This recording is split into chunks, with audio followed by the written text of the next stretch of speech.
It's great to see the 25th edition of the Melbourne Underground Film Festival is about to occur from November 28th to December 4th. And as always, it's my great pleasure to be speaking to the director of MUFF, Richard Wolstencroft. Richard, welcome as usual to Movie Metropolis. Thank you, Peter. Thank you for having us on Movie Metropolis. Yes, it's good to be back for our 25th year. As I joke in the director's statement, 25 years, you get less for manslaughter, mate. Well, let's murder the cinema with films. So That's right. that sounds good. I mean, it's quite an achievement for you to persevere amongst adversarial situations and so on to survive Well, 25 years of the festival. It could have been quite daunting for someone else. well, it's been daunting for me to some extent. It's just but part of it. A lot of the people who've sort of not liked the way I've done things over the years is part of the reasons I've kept going, mate. I'm sure you've noticed most film festivals are woke, or they follow a certain kind of political agenda or whatever. And Muff's never really been into any of that. We've always just been about playing, interesting independent cinema, and we don't care about the politics of your film. We don't care if it's, diverse. We don't care if it's promoting equity agendas. We don't care if it's inclusive, which is the DEI agenda that seems to infect almost every other major film festival in Australia. We don't care about any of that. It doesn't mean we don't play that kind of work. We will play that kind of work if it's good, if it's interesting. We'll play it. But we just thought we'd just, do a film festival that was more in the spirit with what was going on in the 90s, which is being a bit, provocative and, being challenging and just supporting the kind of cinema that wasn't getting funding from the funding bodies in this country. And by doing that, we've been lucky to have discovered many of the best filmmakers, to come out of Australia, obviously in MUFF 1, which is back online at muff.com.au. You can see the program for MUFF 1. We're actually putting our entire archive back online, and you can see all the filmmakers we discovered in MUFF 1. You've got James Wan, who went on to obviously make, Saw and The Conjuring, which ended up being the two biggest horror franchises in movie history. Thank you very much. In movie history, bigger than anything by John Carpenter, bigger than anything by Wes Craven. So there you go. That's where you'll see the beginning of James Wan at MUFF. And then you've got Scott Ryan's films. He turned up about, I think, MUFF 4, I think he was in. And he went on to do that fantastic show, Mr. In Between. You've got Patrick Hughes. His short is in MUFF 1. It's just incredible, actually. I looked, because I hadn't seen the MUFF 1 catalogue in a long time. And my webmaster, the guy who looks after the website, Michael Tierney, just put up MUFF 1. And I looked at all the filmmakers that were in MUFF 1. And I was like, oh my God, I had no idea. Timothy Spanos, for example, I didn't realize Timothy Spanos was in MUFF 1, but he was. Obviously, we went on supporting his work. That's Tim Burns, the filmmaker Tim Burns. And we had a lot of really interesting people. Just go check it out online. If you look at MUFF 1, you will see the films that were all played there and the awards and all that kind of stuff. So I think it's entered a historical phase. So I'm glad that Michael's putting up all the old festivals. And, he's also got a tribute page there to Frank Housen, who was a festival patron for a long time. And Frank sadly passed away in 2024. But Michael's done a nice tribute page to him, including all the artwork that we used. From Frank. Frank did the artwork for MUFF for about about 8 years, from around 2016 to around 2024 when he passed away. And this year is our first artwork that we've done since Frank passed, and we've decided to go in a different direction, which is I think fine. I think Frank would appreciate that. So. I found this bizarre image that was from some kind of oil field in Russia, and we turned it into a graphic, and away we go. That's what we got, 25 years of MUFF, 25 years of indie cinema rebellion. The opening night is this Friday night at the Black Sheep in Hawthorne, and then it runs to the following Thursday, which is about a week. So there it is. Great. We'll talk about the program in a bit more detail shortly. But I Sure. also want to commend you on screening films that are challenging, that upset people, that also skirted censorship issues. Bruce LaBruce, I'm thinking of, and other filmmakers. So Thank you. you're not afraid to go out there to screen films that we wouldn't normally see. Yeah, well, I mean, that whole thing. I've been accused of being homophobic due to one stupid comment I made on social media, and I believe me, I've made thousands of stupid comments on social media. So if you want to start with stupid comments, where do you begin with me? But like, I mean, I made some stupid comment, and anyway, I mean, but I nearly went to jail over that. Defending, the free speech of Bruce LaBruce. He was a gay filmmaker. We'd played his films twice at MUFF. One time he came out as a guest, and we really got along, and he hung out at the festival for like 5 days. And I put him up at a hotel, and took him to dinner. At the supper inn. It's a tradition. MUFF guests, we always go to the supper inn, and so every MUFF guest or major MUFF guest, not every single one, but every major one, we go to the supper inn and have a big dinner, big slap up dinner. So I took him there, and I thought he was a great guy, and made really interesting films from the LGBT community, and films that even the LBG community sometimes thought a bit uncomfortable about. Because this one was a kind of zombie film, a gay zombie film. That's not the norm. And for whatever reason, the government of Australia thought it was like necrophilia or something, which was ridiculous because it was clearly, obviously it was fake. I mean, obviously it was like they weren't using real dead bodies, obviously. So it was just like George Romero meets a gay film, essentially. And I don't know, for whatever reason, it was banned. I thought it shouldn't have been banned, so I organised a secret screening. I set up a Facebook group and, said, if you really want to see this film, it was banned from MIFF, and MIFF didn't want to defend it. MIFF didn't defend it. It was meant to play at MIFF. But I stood up and said, no, I'll play it. So away we went, and we put on the screening, and we had about 2 screens, about 200, 200 people turned up to the first session, and then there was about another 200 outside. So I thought, we'll do another one afterwards. It was only like an 80-minute film. So we banged that on, and then people waited and got drunk in the lobby, the other 200, and then we filed them through. It was a very successful evening. And then, a few days later, I got arrested, for doing that. And, they took me to jail and everything. Sorry, they didn't take me to jail. They took me to court. And, I have a freedom of speech lawyer, who looked after things, Peter Clark, and, he was my silk, and went to court and just said, look, he admits he did it, but he did it in the name of free speech. So the judge gave me a slap on the wrist, and I had to donate around $1,000 to the Royal Children's Hospital. And the headline was, it was in the newspaper, and Bruce LaBruce said it was his favourite of his career. It says, "Gay zombie film benefits sick children." That's fantastic. It got in the New York Times. And he wrote, said, "You've made the New York Times, mate. So you're the paper of record." So there you go, mate. That is incredible. So, so Richard, tell me, how do you source your films and achieve some sort of financing to be able to continue? Well, it's difficult. I mean, we have, we have no, government funding for this film festival. And that always amazes people that a festival, an underground film festival that's been running 25 years doesn't have a cent one, Zach one from the government. I mean, I had this African-American filmmaker come out, I think around, MUFF 5 or MUFF 8 or somewhere around there. And her name was Doretta. She says, look, even in America, where we don't hand out government money, they get behind you. You know what I mean? Like, this is obviously a boon for the city. And, I think it's because I'm a bit ornery and, a bit controversial, and just, I don't play by the rules. I don't even apply for it. You know what I mean? Like, I did apply early on. I think we did get money for, like, we brought out some guest and we got like $2,000, but we used to have to go groveling to this woman at, I think, one of the funding bodies. I can't remember if it was the federal or the state.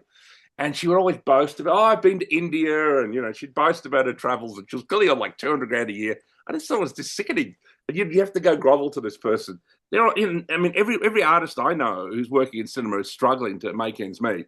And here you got this whole professional industry, almost like they call it the deep state of the film industry locally, who are just pulling down $200,000 a year at these cushy government jobs.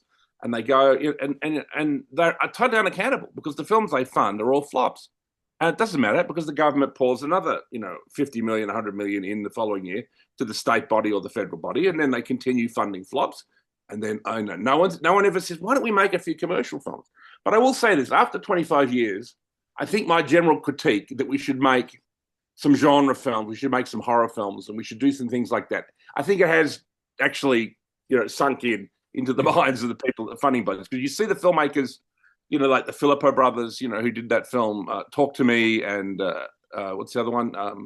that those filmmakers made. Was it Talk to Me and Don't Somebody Or Other. And there are some, and Late Night with the Devil is another one that was made locally. I think they have, they do realize that if they fund films like this, oh my God, they actually have a film that's going to return money to the actual funding body rather than just bleed it away. All these, and also they have this special office for Aboriginal cinema. I mean, that's all a bunch of nonsense as well. Again, it's that people don't realize it's condescending in many ways, because so in other words, it's saying Aboriginals that are hopeless, that they can't just apply normally, that they need some special, because they're like got special needs or something, they need this special government office. You know what I mean? People don't realize this kind of woke politics. It's condescending, it's patriarchal. It's saying, and with women need special help because they're so hopeless. You know what I mean? It's so bad at filmmaking. We have to have this special women in film office and everything. It's like you are being condescending to people when you do this. And because this never registers. I come from a kind of, I guess, libertarian kind of perspective, which is like everybody's equal and it should be a meritocracy and that the best films get chosen and that you should choose all kinds. I'm never saying that you should never make any of these kind of left-wing, woke, blue-haired movies. Go ahead, make some. But that just should be like, 20 or 30% of what's made rather than 80, 90%. But anyway, that's what I've been saying for many years. And look, I've had lots of different arguments with people. And I don't know if I should mention, but James Hewison, who I had an argument with at the Kilda Film Festival one night, he threw a cigarette in my face one night. We had an argument. And, but he did say, you're a prick, he said, but you're right. You're basically right about what you say. You know what I mean? And I thought, well, that was nice. It was nice for him to say that. And he's actually not really that bad a bloke. And I was always disappointed that we got into a fight because I thought when he ran the Melbourne International Film Festival in the last 25 years, he was probably the best director of it. Because I certainly didn't like Sandra Stralick. And I really don't even know who runs it now. I mean, who knows who runs these film festivals now? Because it's just become this, rotating door of sort of just, I don't know, people who are like bureaucrats or whatever, so I don't even know who runs it now. So, yeah. Okay. Everyone watching and listening to this, be calm. Apologies. Be okay. Trigger warning. It's all right. You'll be fine. You put a trigger warning, mate. Put a trigger warning to everyone. Oh, goodness me. You've said some really interesting things over the years, so I'm well prepared. Not a problem at all, Richard. Okay. Yeah, there we go. Let's talk about this 25th festival. And first, I just want to ask you about this year's venue, the Black Sheep. I don't know of it. What is it? Oh, it's a kind of nightclub venue. Well, it's actually a bar with like a warehouse at the back. So it's a warehouse space. I've been a regular on Sam Newman's You Can't Be Serious podcast, which is a podcast, Sam Newman from The Footy Show and obviously a major Australian celebrity. And I was a guest on there 2 years ago, and he just got rid of his co-host at the time, Don Scott, who used to sort of, talk politics and world events and everything. And Frank Housen introduced me to him, and he was looking for someone else to kind of repartee with him. And then I started going back and, being a regular on the show. We would discuss politics and world events. And I wasn't on every single week, but I would appear maybe every 2 weeks. And so I've been doing that pretty regularly now for 2 years. And, we got that venue through there because I when MUFF was coming around about 2 years ago, or maybe a year and a half ago, I said, look, we always have trouble with the venue because the venue gets cancelled. I said, maybe there's somebody out there who's a friend of, the freedom of speech who might, be able to do that. So a guy by the name of Luke, who owns the Black Sheep in Hawthorne, he was a fan of the show and said, look, you're welcome to do it at my venue and you won't have any trouble being cancelled here because, I run the venue and you won't be cancelled. So, that was a real boon. So we were able to, find a new home because, we had trouble. We actually weren't able to do the festival one year because of this. Actually, we had a venue, but then it was up until like the last month or something, and then you got cancelled, and it was just like, and that's really, really hard. That nearly killed the festival, And the effect of this kind of cancel culture, it was deeply affecting to the festival, and it's deeply upsetting. I mean, I know I'm provocative. I know I cause trouble and everything, but it's like people come after you like it's you would be harassed online, and they would come after places where you work or where it was like what's the name of that film where you're a witch, Salem, the one that Arthur Miller wrote. You know the one. Yes, the The Crucible. Crucible. Yeah. Like the Crucible, mate. You know, you're a witch, and and out they come to get you. And so it's kind of, I guess maybe I invited it, but I don't know, man. I didn't think that was a healthy atmosphere. And you would be surprised because some people would turn on you. Some people who I just supported at the Melbourne Underground Film Festival, I won't say who they are, but there were a small group of people who I'd done nothing but play their films, award them, be super friendly and nice to them. And they just turned on me over nothing. And they knew exactly what I was like before. It wasn't like they had any problem with me before. It was only when it was public that they. And it was like, the Cultural Revolution. It was a bit like, where you've got there was like the old guard that maybe supported Mao but didn't support Mao strongly enough. They brought them out and then they beat them in public and said, this person is no good, and it was like that. That was the cultural atmosphere of a cultural revolution. And I do think, all this woke stuff that's been going on, I do think it's past, and I think people don't really support it that much anymore, even though it still happens. I mean, even the right wing goes about cancelling preacher, which I disagree with. I mean, I've come across lots of people on the left whose comments I disagree with, but I always say, no, this person's a good person. I've seen people try and cancel. For example, when Charlie Kirk had his throat blown out, I had about 2 or 3 friends on Facebook who were celebrating the fact that he was murdered, and people, we should cancel. No, don't cancel him. It's a distasteful thing to celebrate. And I would say that on that page. I think that's kind of rude or awful to celebrate it. But, if you want to be that gross or whatever, go ahead. You know what I mean? But there you go. So I just think that's it. We just need to accept uncomfortable opinions and, maybe try and talk to people. You never know, Not everyone is as evil as you think, particularly when you find people on the opposite side of politics and you actually talk and you both agree that I don't like that. Like that Mamdani and Trump just got together in the White House. Mamdani's been accused of being a communist. Trump's been accused of being a fascist, and they're hanging out like they're best friends. So there you go. That's the world coming together, mate. And Mamdani was going to call Trump a fascist. They said, and Trump said, just go ahead, just call me a fascist, no trouble. I love the way you tell your stories. They're wonderful, wonderful stuff. All right. So the venue, November 28th, December 4th, is the Black Sheep, 546 Burwood Road, Hawthorne. Now let's talk about the opening night. And it's 2 Aussie films, Tracy and Rain on Me. That's right. Hang on a second here. Yeah, well, I wanted to go 2 Aussie features because that's really what we try and do at MUFF. I mean, all the controversy and troublemaking aside, I've always just tried to support interesting Australian cinema.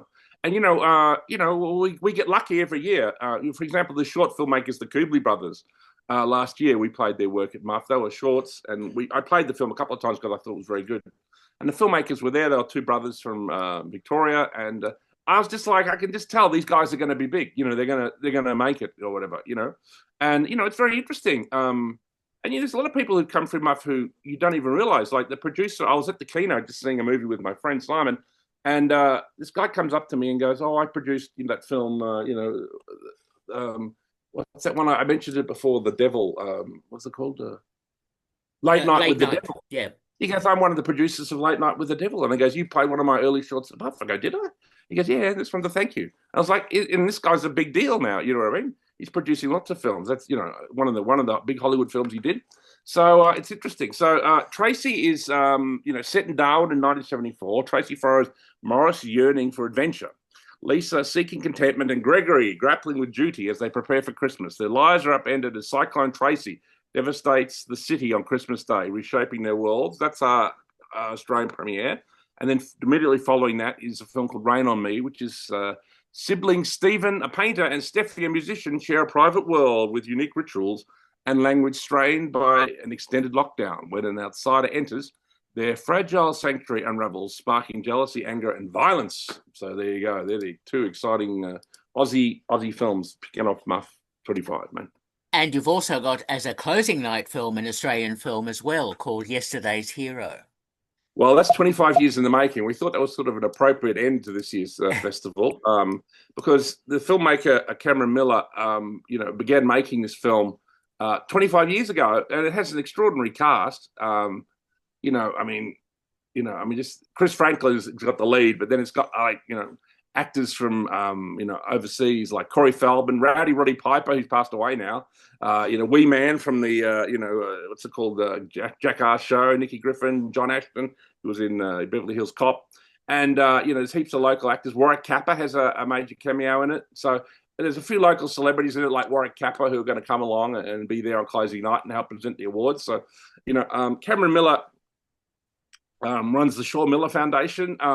Sadly, his son passed away about 13 years ago, from some congenital heart disease. So he's somebody who's been an activist for this.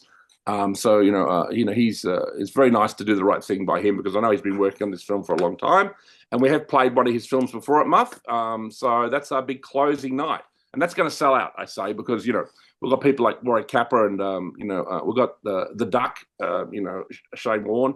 So not Shane Warne. Oh my God, what am I talking about? Shane Warne's dead. Not Shane Warne.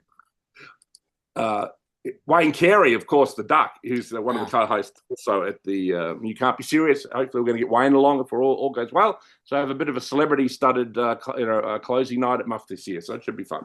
Okay, and I notice you've got quite a few short films screening throughout the festival. Yes, indeed. Well, we always have our MUFF shorts, and that's, I guess, how we do fund the festival is that we just charge about $40, $50 entries every year. So, and we get a lot of entries, you know what I mean? Like, and one of the funniest things about being cancelled is that the entries went up when they're trying to shut down the festival. We got more entries, and actually the year after was the year after I got cancelled. I can't remember what year, it was like 2018 or something like that. We got nearly 1,000 entries, you know what I mean, which is great, you know what I mean? And it's about $50, about 45, $50 US to enter. So that was a good year, mate. It should cancel me more often.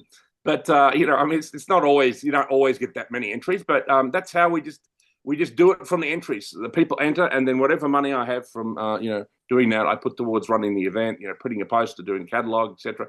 And then we do the event, and then if all goes well, then we, do it again in the following year. And by doing that, we've been able to run the festival on a shoestring. You know what I mean? On the smell of an oily rag, mate, as the saying goes. You don't need a lot of money to do things.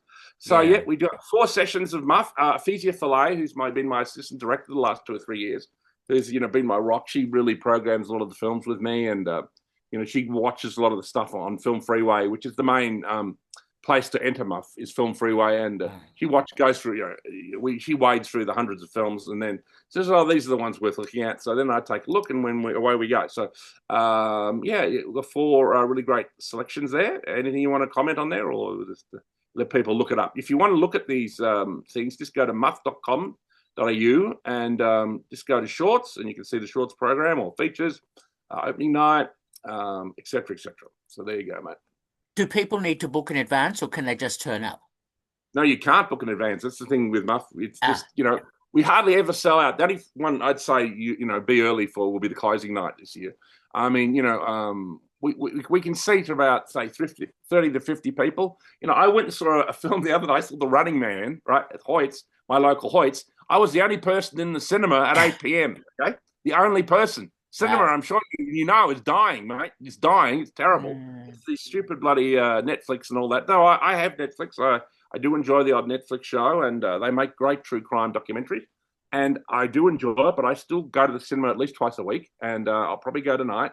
There's some new Predator film I might go see, or there's a new horror film by Osgood Perkins, mate. Osgood Perkins, whose last films I've really loved. He's, of course, the son of Anthony Perkins, of course. Yep. I'm sure you heard of him. And so there you go.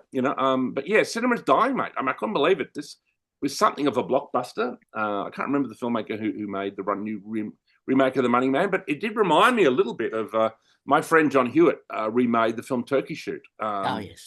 A few years ago, about 10 years ago, and I worked on that. I was the what's it called, the first unit director. Because we made Bloodlust together, John Hewitt and I. And, I suggested he get Roger Ward in it, and he was in the original. And, when I watched The Running Man, I thought this is actually sort of copying a little bit what John had done. Because John remade it as a kind of, sort of dystopian thing where the world's run by corporations. That's in the book. But, and look, there's just some elements of this new remake. It seemed like I was like, the filmmaker had seen John's film And then I texted John afterwards, go check it out because I think they're ripping you off, mate, a little. I mean, but still, I mean, John was also, borrowing a bit from The Running Man. So there you Yes. go. No, I agree with you. And Hunger Games also is Yeah, behind Running Man. Edgar Wright directed it. Yeah. Anyway, there you go. very quickly, let's mention there are three American films in the festival: Foreign Objects, Video Dreams, a VHS massacre story, and 48 Yep. Hours, literally the trailer. Oh, yes. 48 Hours, literally, the trailer is completely insane. That's by this filmmaker, Dan Kapelovitz, his name is, and he lives in LA, and he's an old friend of mine and Boyd Rice's and Gil Partridge. And what he's done is he's taken, the film 48 Hours and like recut it, you know what I mean, and like put it through a visual mixer and just made this totally insane kind of 90-minute kind of remix, I guess you'd call it a remix of Walter Hill's famous film 48 Hours, which is hilarious. If you're into that kind of thing, that's perfect for you to see there. And another one which is really great, particularly for lovers of indie cinema and horror, which is obviously something that Muff's focused on over the years, is Video Dreams, where which is a documentary on the old VHS stores, and the old days of going to the VHS store and getting a VHS tape. I mean, that was a real tradition before Netflix. That was the way we used to watch movies, wasn't it, Peter? I'm sure you used to do it back in the day. Yes, I did. You go get your VHSs, and you'd have to borrow them. You'd have to have them back, and when you Yep. didn't return them on time, what happened, Peter? You got a fine. He did. The good old days. Anyway, Yeah. all right. Just very quickly, let's mention that you're also screening Loss of Balance from Poland and The Yep, Waning Sky from Portugal. that's right. That's right. Indeed, mate. Yeah. The Waning Sky's got a beautiful poster. It's all online. If you just go to muff.com.au features, you can check out. I won't read through every synopsis here, but all these films are really excellent, and I think Ephesia and I have chosen well this year. There's a good mix of Aussie films and overseas content. Obviously, we're not, the hugest festival in the world, but we just do our bit. We just want to, other film festivals have popped up along the way that have been inspired by MUFF. Obviously, there's the Sydney Underground Film Festival now, which happens. Do you interview someone from that every year? I don't know if you've ever spoken to No, them. no. They're a big deal up in Sydney, and they're a bigger deal than us now, I'd say. And the filmmaker who started that, I can't even remember his name. What is his bloody name? But anyway, he came to MUFF with a film called Rosebery 770. And, he was talking to me about maybe starting something like MUFF up in Sydney. And I was going to do it with him at one stage, but then he decided maybe that's not such a good idea. And he went and did it on his own. But anyway, at least he did it, So there you go. Whatever his name is, I don't even think he's involved in it anymore. And then, of course, we did this other festival called Bloodfest Fantastique, which was a kind of MUFF side project, probably about 10 years ago, maybe longer than that now. 15 years ago we did it. And the major sponsor was Monster Pictures. And then we only did one of them. And then the following year, Monster decided to start Monster Fest, which obviously is, great little indie cinema now that's been going, a kind of local film festival that focuses just on genre. That happens, I think, every year still. Yep. So, and there's lots of other films. And I think there's now the Brunswick Underground Film Festival that started. I think it was in its first year last year. So, let 1,000 flowers grow, to quote Chairman Mao. Fair enough. Richard, great talking to you. And I will ask you just the final question. So what have you seen recently, apart from everything else you've mentioned, that did impress you? Well, there were three films that were interesting, I thought, this year. One was called Eddington. There's other films in this, but there were three that almost dealt with, I guess, what you'd call, the contemporary zeitgeist or whatever. It was Eddington. Yep. There was One Battle After Another. And then there was Bugonia, which was probably my favorite of the three, though I thought Eddington was a very close second. One Battle After Another, I don't know, like the first 40 minutes was just so, like, it was like Antifa the movie. I don't know if I got to watch it. But it was a well-made film, and it had some good segments involving Sean Penn and a group called the Christmas Adventurers Club, who seemed like very mysterious. And so they were interesting. But no, the one I thought was great was Bugonia. And I don't really want to spoil, do any spoilers, but just go see it. And it particularly deals with people involved in conspiracy theories. I am somebody who loves a good conspiracy theory, mate. I don't think I've ever met a conspiracy theory I didn't like, apart from Flat Earth, which I thought was bullshit. But just about every other conspiracy theory Maybe the moon landing. I can't work out. I'm a bit 50-50. I think maybe the moon landing happened, maybe it didn't. I don't know. But there's something mysterious going on there for sure. But just about every other conspiracy theory I'm kind of on board with. And this film is great. It deals with conspiracy theories. It deals with people who are delusional or maybe not. I don't know, with this kind of thing. So, and I thought that was just completely insane piece of cinema and very well made. And it's obviously made by that guy, Yorgos, the Greek name, Lanthimos, I think. Yes, correct. Yeah. There you go. And yeah. Good Greek filmmaker, good Greek boy. Want to get along with all the Greeks here in Victoria who have a lovely community here and who've always supported MUFF. Surprisingly, there you go, mate. Excellent to hear. And I agree with you about begonia. And I just kept thinking about where have all the flowers gone?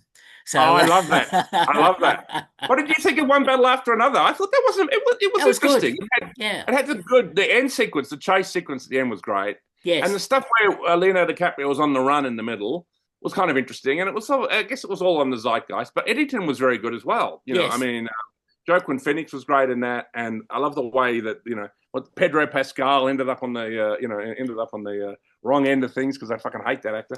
And speaks well of you. Yeah, well, there you go. There we go. Okay, no, that's fair recommendations. Look, we've been speaking to Richard Wolstencroft, the director of Melbourne Underground Film Festival 2025, the 25th edition of MUFF, November 28th. And one of these days, Pete, I'm going to maybe step down. So you might have someone else to talk to, which I thought that will be a huge relief to everybody in the film industry when that day comes about. So there you go. It is on the cards. All my critics are either dead or can't be bothered criticizing me anymore. So I might move on and do something else. Fair enough. So MUFF is on November 28th till December 4th at the Black Sheep, 546 Burwood Road, Hawthorne. Richard, thanks so much for talking with me. Thank you, Peter. It's a pleasure doing this every year with you, particularly the last few years. And thank you for supporting us. Cheers, mate. Pleasure. All the best. Bye-bye. Thank you, Peter. Bye.